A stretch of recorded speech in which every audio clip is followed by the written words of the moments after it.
pertama kita tahu sekarang orang kembali ke alam ya, back to nature semua. Dan kita pengen produk anak bangsa itu go internasional. Jadi bukan hanya jumputan atau ekoprint itu terkenal di daerah kita aja. Jadi pengennya kita ke depan bahwa untuk produk kita ini bisa dipasarkan ke nasional. Karena udah pasar bebas sekarang, jadi kita jangan kalah saing. Kalau kita gunakan, kalau jumputan kita memakai, ini ada pewarnaan alam, itu kita pakai gambir, secang, pakai tinggi, mahoni, jelawe, tegaran. Sedangkan kalau daun-daun yang kita pakai itu kita memakai daun jati, ada daun jarak, daun ketapang, ada daun ketepeng, terus masih banyak lagi.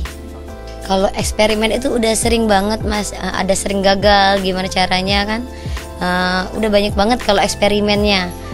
Kalau sekarang alhamdulillah kita udah menemukan warna-warnanya, misalnya kombinasi warna gambir dengan fiksasi kapur atau tawas itu kayak mana yang bagus, udah alhamdulillah udah dapat.